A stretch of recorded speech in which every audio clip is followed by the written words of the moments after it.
This holiday season has already been a little bit stressful. We went away for Thanksgiving and I had to go back to Vancouver for a last-minute family thing. And between that travel and figuring out what my kids want for Christmas and hosting and holiday band concerts and last-minute plans, let's be honest, money stress, it's really easy to lose track of where your cash is actually going. That's why we've been using Monarch. Rated Wall Street Journal's best budgeting app of 2025, Monarch is an all-in-one personal finance tool that brings your entire financial life together in a clean dashboard on your phone or laptop.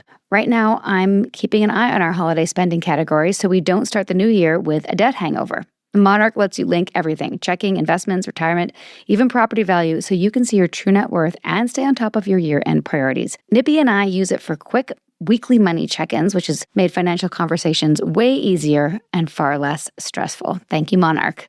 Ignoring your finances completely can get expensive fast.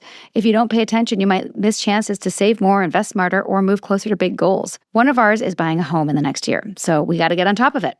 And Monarch keeps you informed even in the chaos of the holidays. Don't let financial opportunities slip through the cracks. Use code CULTY at monarch.com in your browser for half off your first year.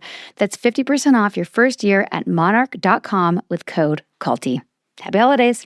This podcast is for informational purposes only and should not be considered legal, medical, or mental health advice. The views and opinions expressed do not necessarily reflect the official policy or position of the podcast and are not intended to malign any religion, group, club, organization, business, individual, anyone, or anything.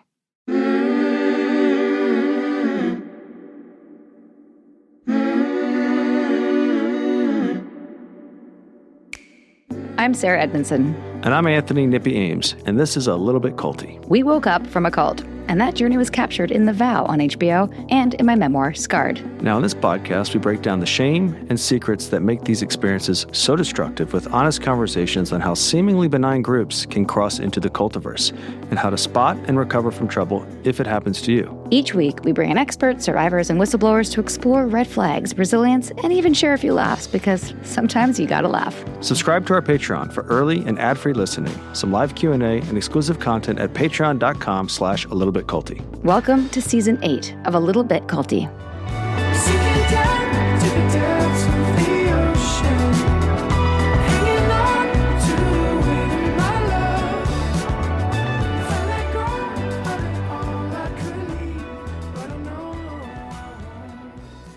Hello, everybody. Welcome back to this week's episode of A Little Bit Culty. We hope that this finds you well.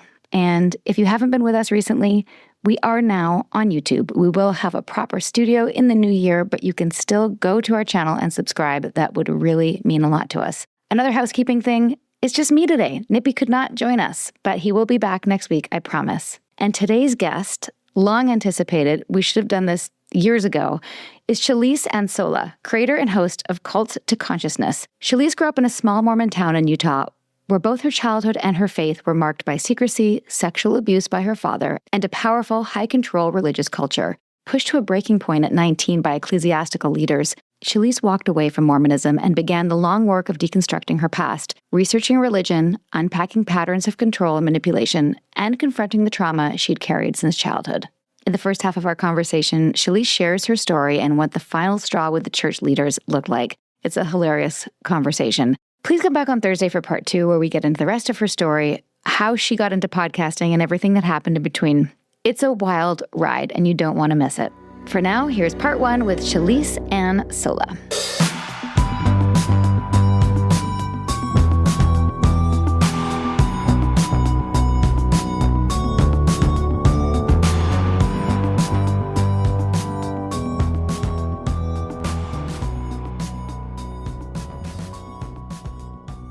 Finally, welcome, Shelise Ann Sola. Thank you so much for having me. I feel like it's great to be on your show. We've had you on ours way in the beginning, like years ago. And then I had you on this panel, which was incredible, 8 women leaving 8 cults. And I feel like we're due for another episode, just me and you. Absolutely. I'm so glad to have this time with you. And I will tell you that power hour with those 10 women was such a honor to be a part of. But I met so many great women who ended up, some of them being our guests. Yeah, I love that. Like Amanda Ray and Jasmine Falk. So thank you. This was like really a networking hour. Yeah. You didn't know it.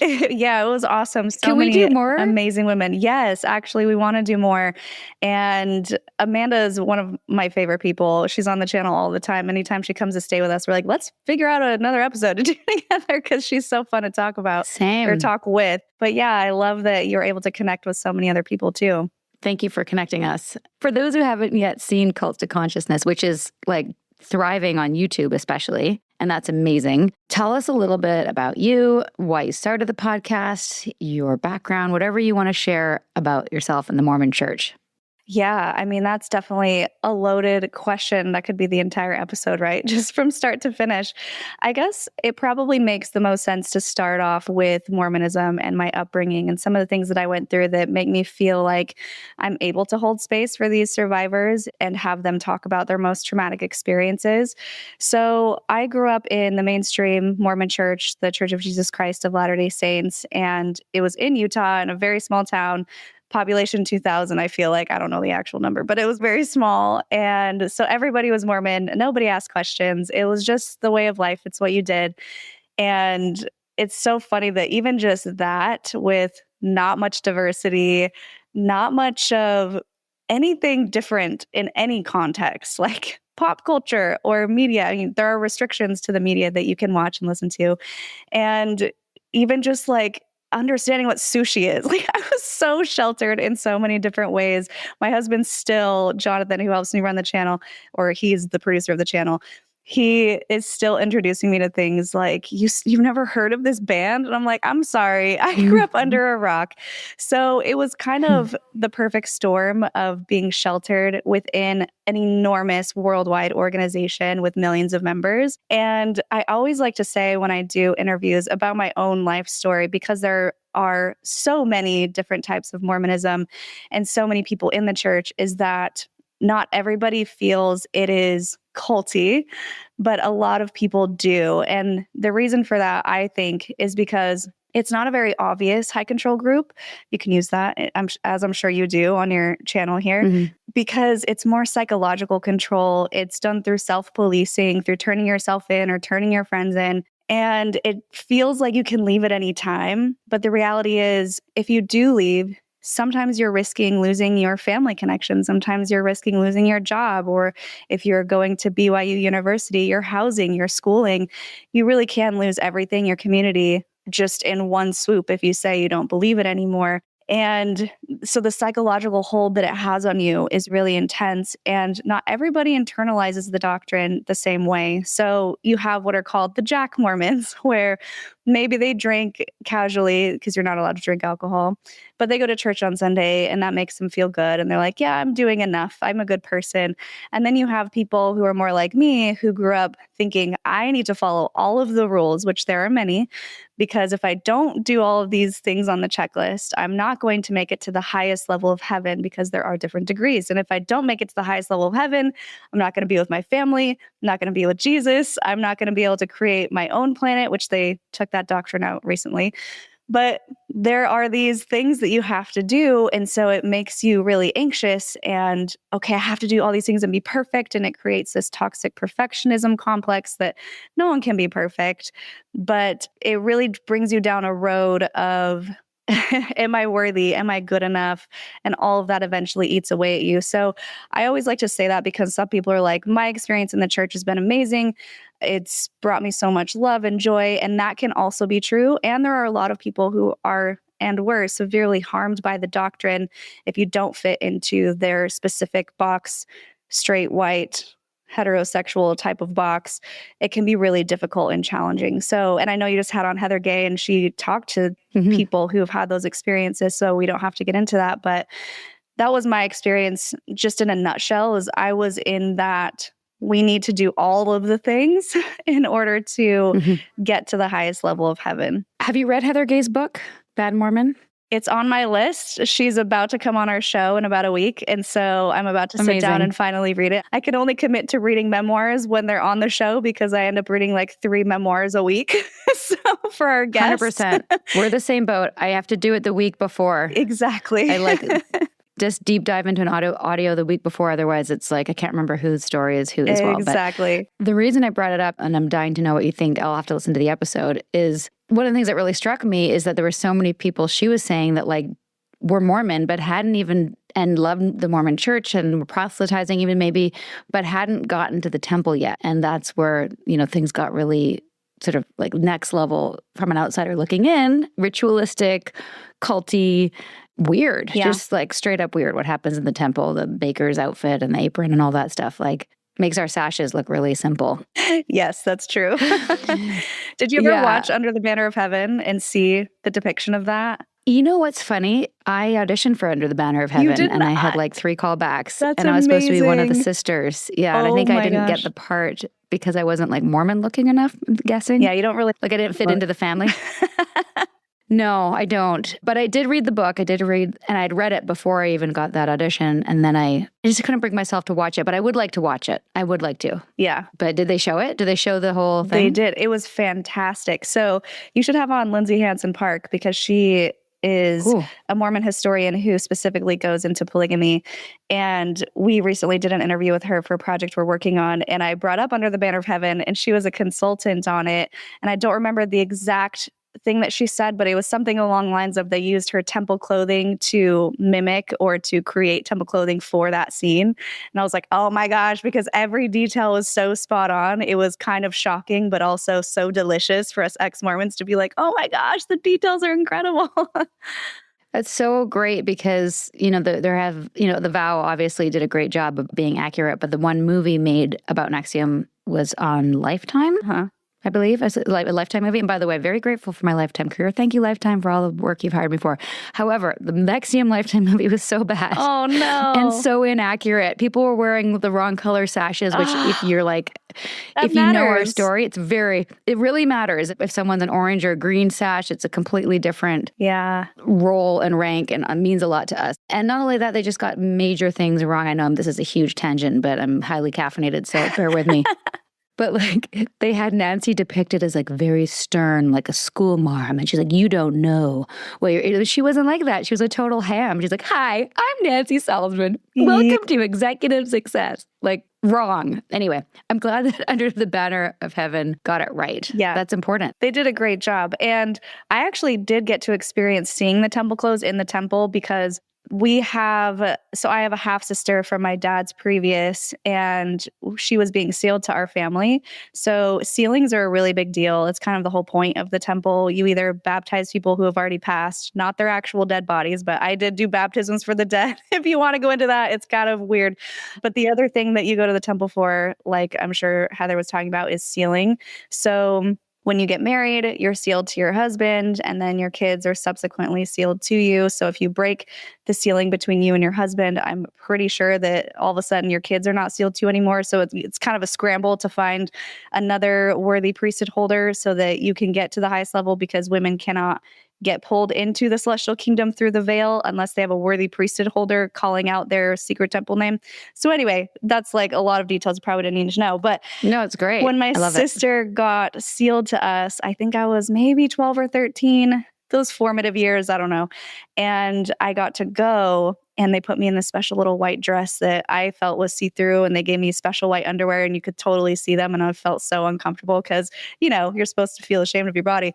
And so we go in there and everyone's wearing the garb. And I'm like, what is this? I was so weirded out, but I was also too young to really question it enough. So I was just like looking around, and everyone kind of has that smirk on their face, like, how's Shelise going to react? Because normally kids don't get to see that. Normally you have to wait until you either go on a mission or get married yourself. And so I think even one of my aunts was like, Shelise, what did you think of the outfits? And I was like, haha, I don't know what I'm supposed to say here, because it's supposed to be the most sacred place on earth. And so I don't know if I'm being baited into a joke where if I say something like, yeah, that was super weird, that I'm going to have to go tell my bishop about it or something. Can I ask you something? And I meant to ask Heather this, so maybe you can answer. Because like the sashes, as weird as they are, they have a meaning that I could wrap my head around, and then they were okay for me. Like the sashes were like martial arts, and there was different colors that denoted the rank. You started as a white then you go to yellow, which is a coach, and then orange is proctor, just like in karate or judo or taekwondo or whatever. So it's like a measurable system of your growth. Yeah. And I felt they were tacky. I didn't like wearing them, but eventually it meant something to me because it symbolized my growth. What does the baker's outfit and the hat and the apron, like, what does it all symbolize? Like, who came up with that? And why did they do it? It came from Freemasonry, actually. So the temple ceremony wasn't introduced into the church by Joseph Smith until after he became a Freemason. And if you look at, like, if you can find the secret society information online about Freemasonry, a lot of the symbol, it's almost identical. And so he basically stole it from them and then adapted it and made it into his own thing and pretended like he made it up. But a lot of the symbols are the same, like the symbols on the garments, the compass. There's 2 on the nipple area, 1 on the navel. They call it the navel. And it's just weird that I just said that, on the belly button. And they all mean different things. But I do know that it's all white. And then even the pants, even the little slippers, even the socks and stockings they give you, except for the green apron that looks like leaves. And that's supposed to represent the Garden of Eden when they covered themselves because they were naked. I don't remember I've never actually learned what the sash is, but I know that they do have to switch sides throughout the ceremony. The movie will pause, everyone stands up, and you switch the sash and you kind of move your clothes around. But I never had to do that because I was never worthy enough. You just weren't worthy enough. I didn't make it that far. You didn't make it. Maybe it was a blessing in disguise at the time. I think so. Let's take a break from the cultiverse, shall we? Here's a word from our sponsors.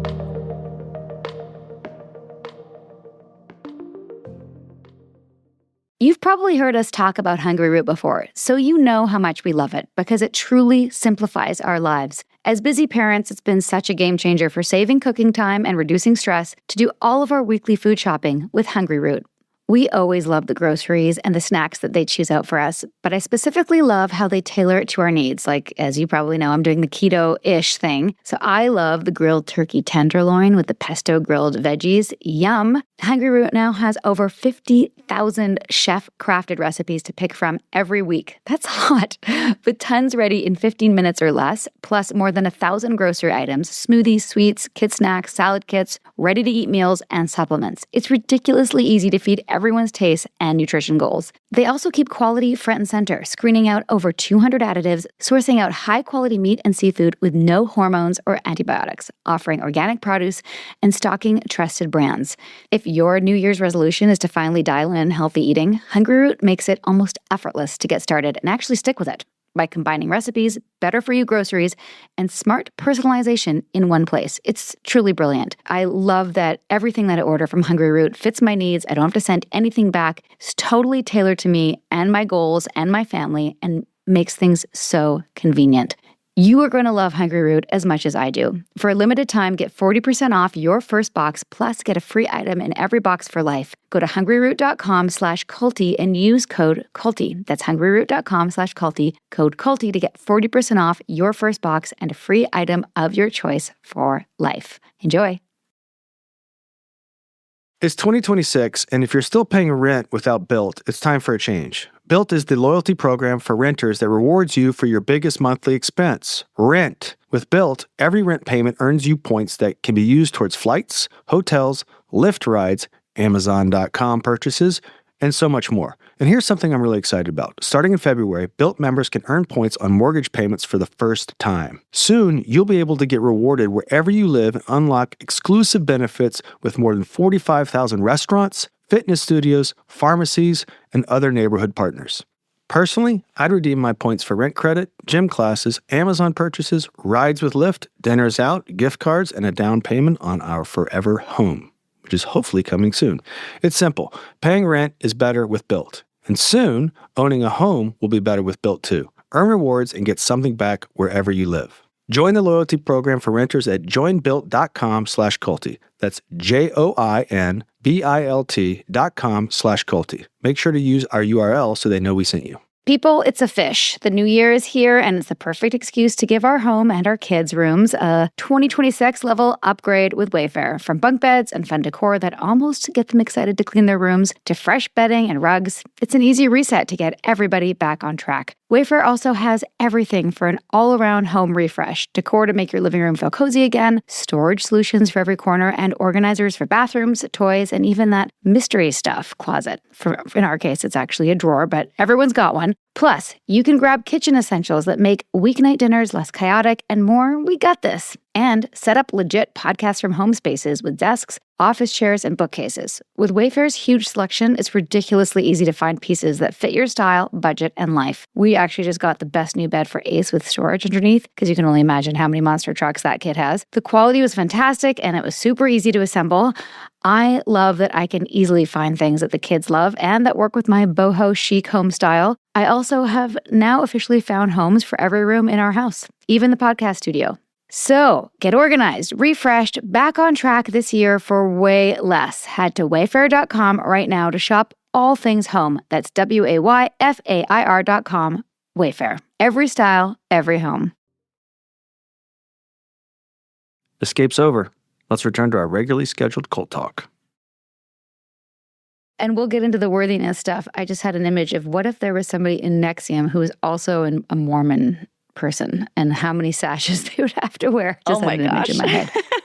I'm trying to figure that one out. Okay, so was being in the temple kind of your first red flag, or what were the other moments of your childhood that where you, if you look back now, you were like, oh, that doesn't sit right with me? The temple ceremony is a red flag for a lot of people I interview, and it makes sense because it's usually their wedding day. Because I would say most of our interviews are with women. They tend to be the ones harmed the most by cults. Not that men aren't harmed, but we try to platform women as much as possible.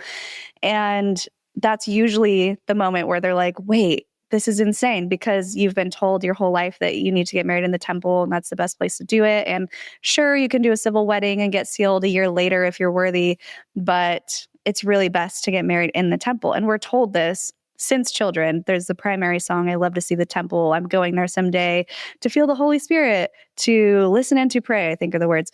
And so it really sticks in your head, that's where I have to go. And also the marriage thing, as early as 12, you are being told your goal is to find a worthy priesthood holder, get married in the temple, and have babies. And so there's really no gray area as far as what your mission is.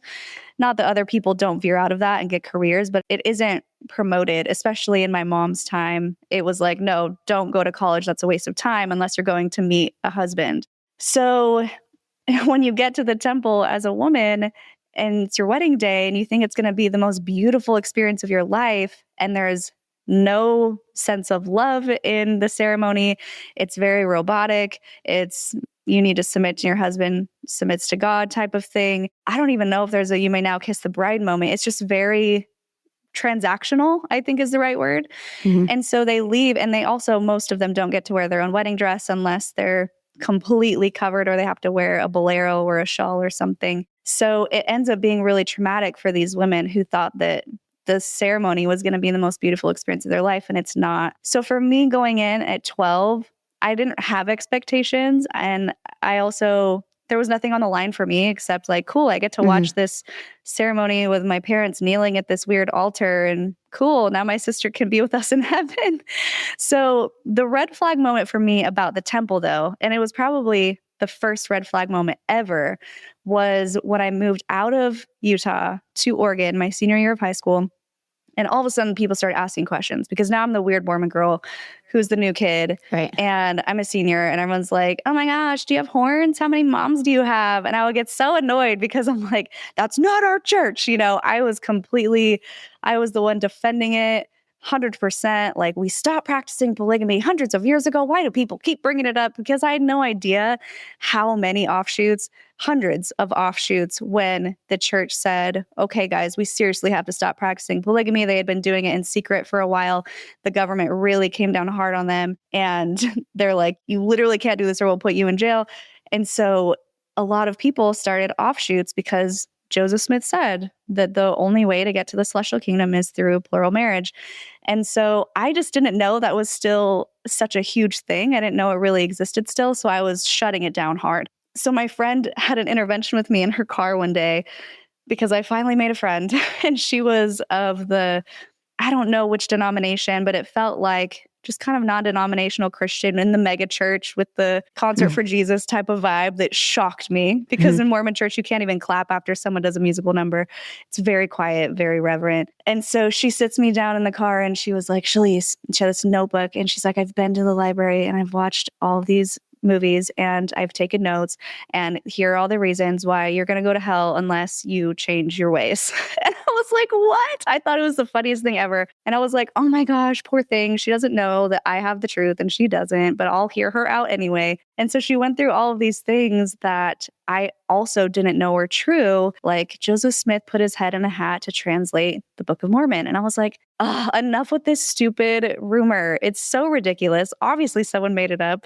It can't be true. I didn't know that it was true because we were not taught that version of Mormon history. And she went, Wait, put his head in a hat? oh, wait, you haven't heard this? No. Okay, no. I skimmed over it because I assumed you had known.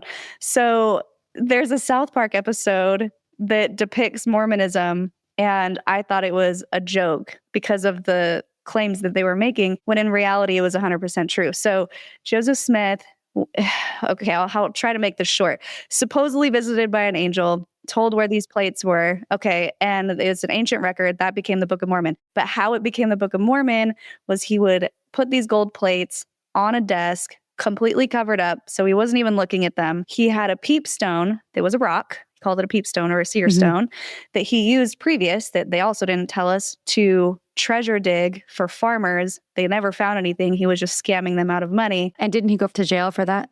Yeah, I mean, there are court documents that show, and that's why he was kicked out of so many places, because he was scamming people. He was a scam artist. Yeah, among other things. So he put that rock into a hat, and he would put his head into the hat, and he said that the stone would light up with the words, and he would dictate, and one of his scribes would write it down. So that part we were never told. We were never told that, because every depiction we have of Joseph Smith is very cinematic, right? Where he's candlelit and he has the plates next to him and he's writing it himself, or it's very much like, oh, he translated it through the power of God, not through the power of a rock.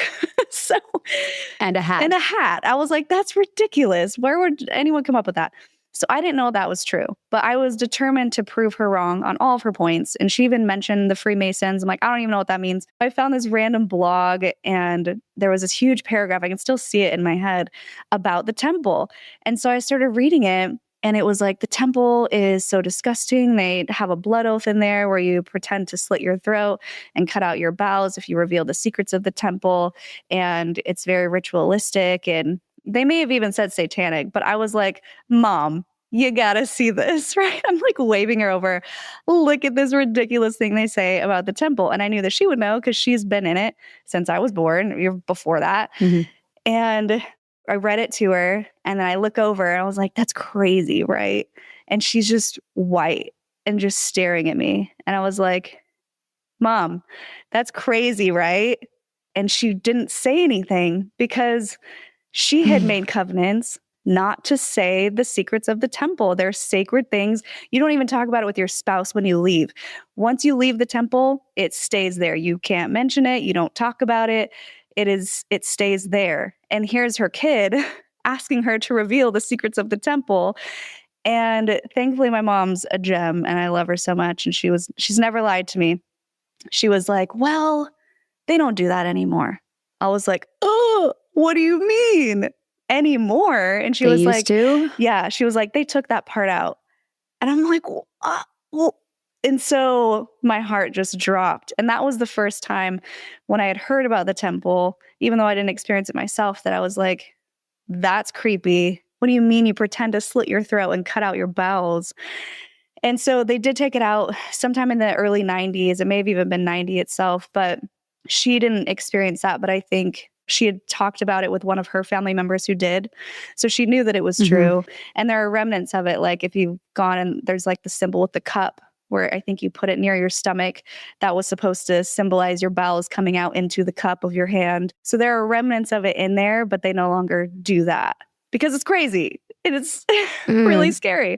Yeah. So that was like my first red flag moment, but I was a teenager. I was about to go to college. I didn't have time to deconstruct my entire identity at the time. And so I just put it on the shelf and was like, yeah, we'll just pretend that didn't happen. Did your friend ever talk to you more about it, or was that intervention it? That was it. After I went back to her, because she basically said, here's a difference between, I have to backtrack, between mainstream or any type of Christianity really and Mormons, and why a lot of people say that Mormons aren't Christians is because they don't believe in the Trinity the way that most Christians do. They believe that they are separate beings, and they believe that Jesus is our brother and not, he's still our savior, but we're all God's children and they're separate because there's Heavenly Father and then there's Jesus. What most people don't know is originally the Book of Mormon was a Trinitarian book, but then Joseph Smith went back and changed it to separate himself from the other religions. So she was like, if you don't believe that Jesus is not your brother, you're going to hell. And I was like, yeah, I just can't get behind that. I was like, it makes more sense that he's my brother and he came to save us. And then, so that was basically the end of the friendship because she couldn't associate with sinners like myself, which sucked to lose a friend over that. Yeah, that's awful. I'm sorry. This episode would not be possible without the support of our sponsors. Let's hear what they have to offer.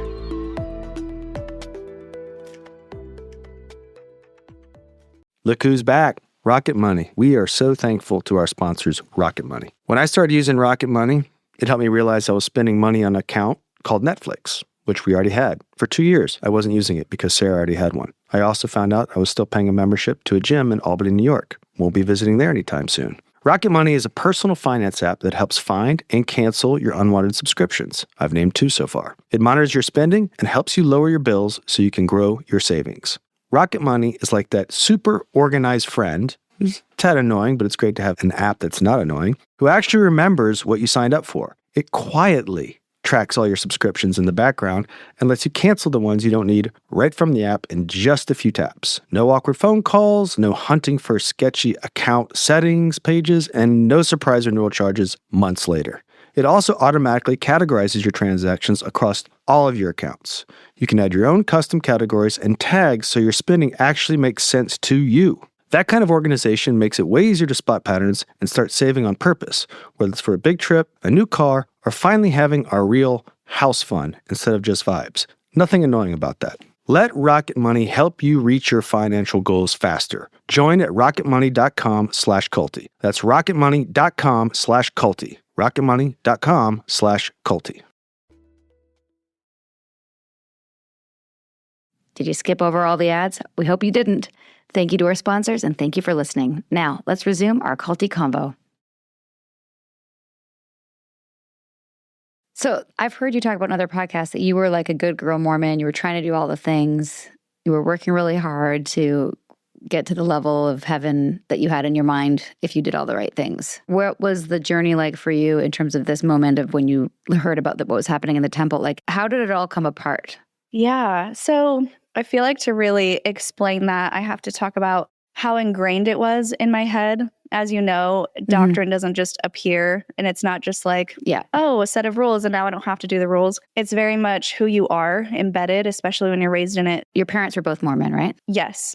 Like it was from birth. It was, you were Mormon from birth. I have pioneer heritage where I think it's my second or third great grandmother was the first woman ever baptized in England type of pioneer heritage. And then they made us reenact that as children doing the trek where we would pretend to be pioneers, dress up in bonnets and pull hand carts and make people fake die and make you grieve about it so that you understood what your ancestors went through to make you really not want to leave. So it goes that deep into you were so lucky that your ancestors fought so hard to be Mormon or to be LDS. For you to leave is like spitting in their face, which adds another level of guilt. So pioneer ancestor. Reenactment. Yeah, reenactment of your ancestry, definitely a sign of cultiness and probably done in most major religions. Yeah. And I didn't even realize when you think about it, how problematic it was until, first of all, I learned about the Martin Handcart Company and how there's a whole book on it about how they purposely sent them during winter, how they didn't give them enough rations. People were eating the leather from their boots to survive. Horrible, horrible. And they'd already made the trip multiple times. And so they knew how many rations it would take. They knew they gave them hand carts with fresh green wood instead of wood that had been cured or something. So the hand carts were falling apart. And they didn't give them oxen to pull it. They had to walk it themselves in the dead of winter over the mountains.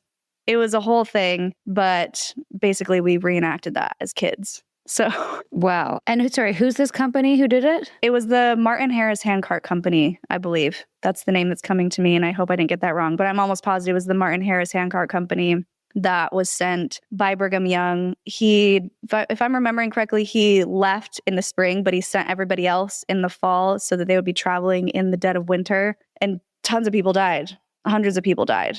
It's really sad. Oh my God. And that's your ancestry. That's rude to question that. Exactly. Sacrilegious, actually. Yeah. Exactly. So for me growing up, though, the hardest part would have to be the worthiness and the purity culture because, and this is not specific to Mormonism. There are so many religions that do this. And I feel like I talk about it in almost every single interview because it always ultimately ends up leading to some type of SA or CSA or some type of abuse because lack of education, lack of understanding, and predators who take advantage of the system. So for me, I've been told as a 12-year-old that my body is inherently sinful, that showing it would tempt the boys and I have to cover it up. But at the same time, you're being trained to be the perfect wife. And that also means looking beautiful. There are talks of apostles being like, ladies, just put on a little lipstick. It's not that hard to be beautiful.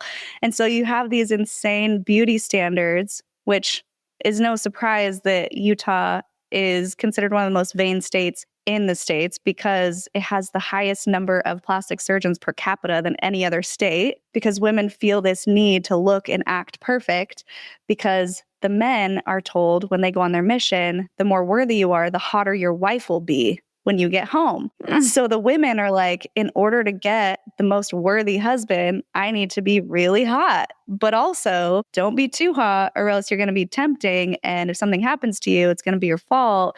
So don't show off and don't be slutty and don't be a whore, but also you need to be beautiful. So it's this really hard contradiction. That's very confusing. Yeah.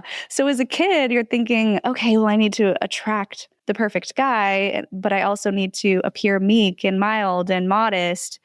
And for me, I was so into fashion design that I was just like hating the modesty rules because you had to cover your shoulders.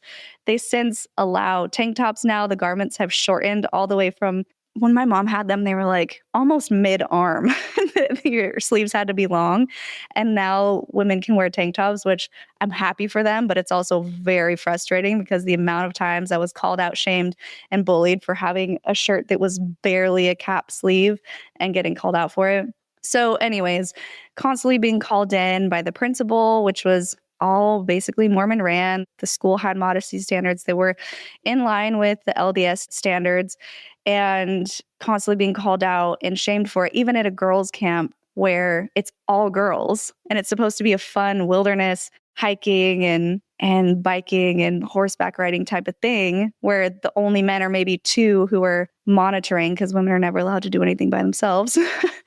And I get yelled at for wearing a tankini that shows maybe half an inch of my stomach, sent away and given this huge t-shirt that I have to try and swim in while I'm drowning in the lake.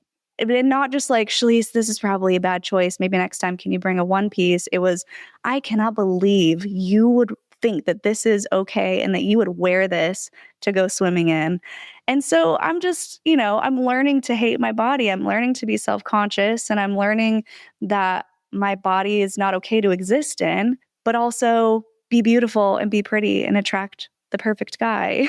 So that was like the number one thing that still gets me to this day. I've told the story a couple of times where when I finally, years later, got married. So I was 32 when I got married. I went to try on wedding To dresses. Jonathan. To Jonathan. Yeah. I went to try on wedding dresses and I put on this super slinky and I wanted something that showed my hips because Jonathan loves the booty. And I was like, I got to show off the booty. So I won't do a princess cut. I want to do like a tight fitted mermaid style. I want to do something a little low cut and spaghetti strap. And I put it on and it took my breath away. It looked very Marilyn Monroe Art Deco. And that's the theme we went with in a theater, which is stunning movie theater.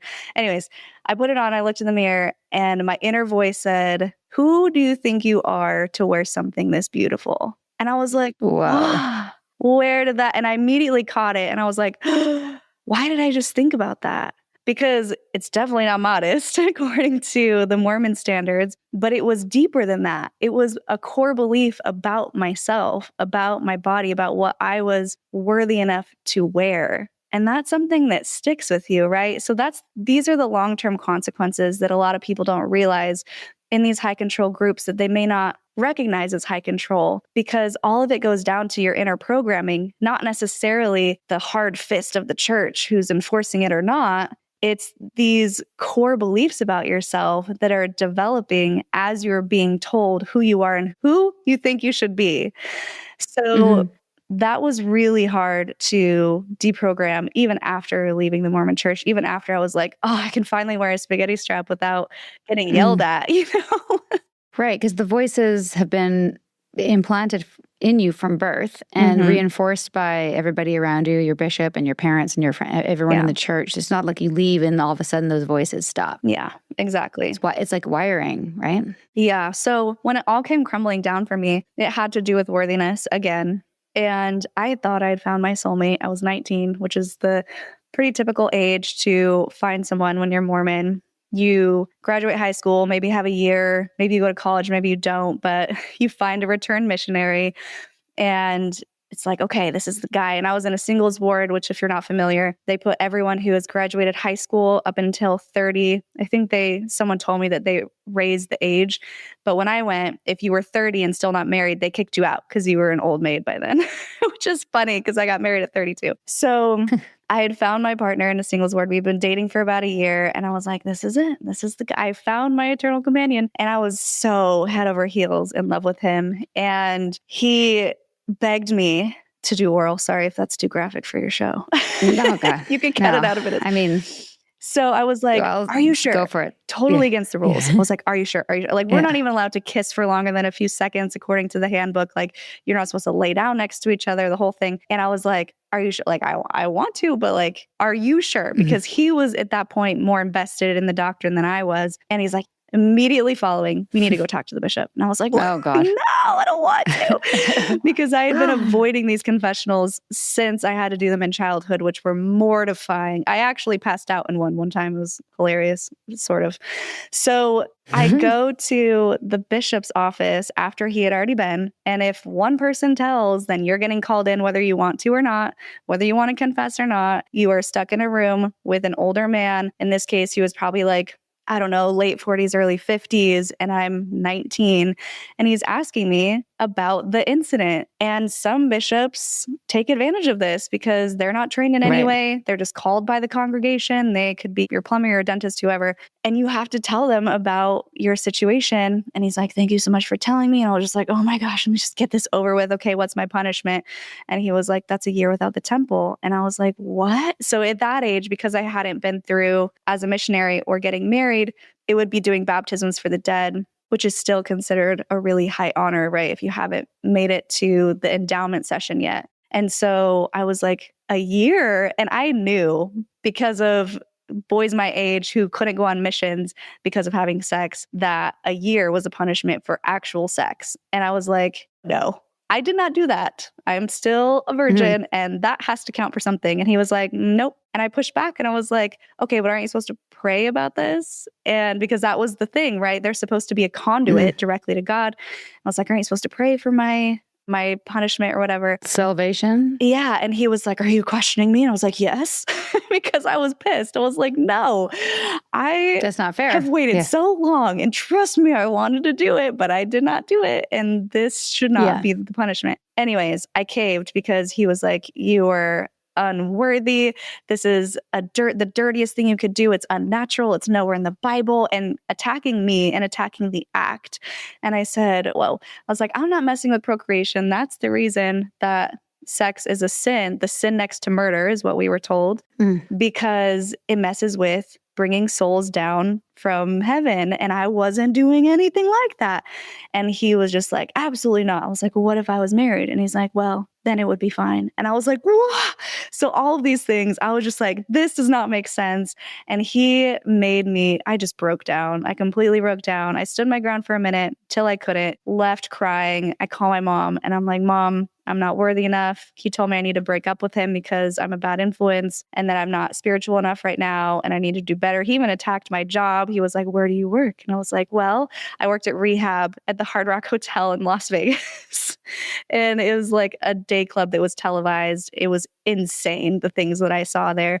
But yeah, I worked on Sundays because that was the biggest day. But I would speed and I would change my clothes as I was driving to make it to the last hour of church. That's how dedicated I was. So for him to call into question everything, my mom was like, what? Who does he think he is? You're the most spiritual person that I know. And I think that little seed, that little nugget was enough for me to be like, oh, yeah, my mom probably knows better than this guy. If she hadn't have done that, I probably would have believed him and I probably wouldn't have deconstructed. But because of that, I was like, you know what? Let me look into this church because Julia back home had said these things. What if she was right? I spent all night, probably like 10 hours Googling, going down rabbit holes, uncovering things that were shocking, and realized, oh, this is a made up religion and I don't have to feel this way. And I think I'm free. And so that was the first time that I allowed myself to be like, oh my gosh, I think I can just be myself now. I think I can just be a good person without struggling with all these mundane rules. Not to say that kids should go around having sex all the time and be crazy about it, but it helped me be like, okay, I think I can wear the shorts and not feel like the worst person on earth. Still never tried alcohol. I still don't drink years later. And that's probably a good thing. Yeah, I didn't pendulum swing to the other direction, which a lot of people do, and that's their journey and that's okay. But I definitely stayed on this straight edge Mormon road, even though I wasn't Mormon. I think the only thing that I didn't even really cave. Unfortunately, my virginity was taken from me, not in a violent way, but in a way that made me question everything because he wasn't Mormon. And I was like, of course, this is what you get for leaving the one true religion. And maybe I was wrong and maybe I need to go back. But thankfully, I didn't. And I was like, no, I think this was just the person and it's okay. And I can move forward. And so I did. So basically, it was when you were 19 when you left, Yeah. but it took you many years to deprogram. Yeah, many years and many lessons learned. That's for sure. Because again, with the purity culture thing, when you're not taught about boundaries, you're not taught about healthy sexuality, it can really set you up for failure. Because when it's abstinence only, and then all of a sudden, once I had sex, I was like, oh, well, I'm ruined. So I may as well just have sex now. Like some people tend to overcorrect in that direction. So I guess I did pendulum swing in that direction because I was like, okay, whatever. Like, let's just experience life now instead of really treating it as what I treat it now as like a sacred thing that can be so beautiful. Mm-hmm. I don't think it has to be between married couples, but I think that having that awareness of this can be a beautiful connection instead of just wilding out was something I had to learn along the way. Why don't we come back for part 2 on Thursday and we can get into all the things you've done to heal, how you got into podcasting, what you've learned from your guests. What else should we cover just to get people excited for part 2? We can talk about uncovering memories from my past that also dismantled my life and left me homeless for a couple of weeks while I was struggling in Los Angeles to be an actor and follow my dreams. That sounds very painful, and I'm sure our audience will want to know how you overcame that. Yeah. Without that, I wouldn't have gone down the road that ended in starting the channel. So that's what led us here. Okay. Come back on Thursday for part 2 with Shelise Ann Sola from Cults to Consciousness. Sinking down to the depths of the ocean, hanging on to the weight of my love. If I let go of it all, I could leave, but I know I won't. We hope you're enjoying A Little Bit Culty. If so, please do show us some love. Drop a rating or leave a review. Hit subscribe on Apple, Spotify, or wherever you listen. And subscribe to our Patreon at patreon.com/alittlebitculty. Even better, send this episode to someone who needs it. Maybe they're in a cult. Maybe they're just a little bit susceptible. Or maybe they just love a good story. Spread the word, spread the love. Thanks for listening, and see you next time. A Little Bit Culty is a Trace 120 production. Executive produced by Sarah Edmondson and Anthony Nippy Ames in collaboration with producer Will Rutherford at Citizens of Sound. Our co-creator is Jess Temple Tardy. Our production coordinator is Leslie Dinsmore. Writing by Sandra Namoto and social media marketing by Eric Swarzinski and Brooke Keene. Our theme song, Cultivated, is by the artists John Bryant and Nigel Aslan.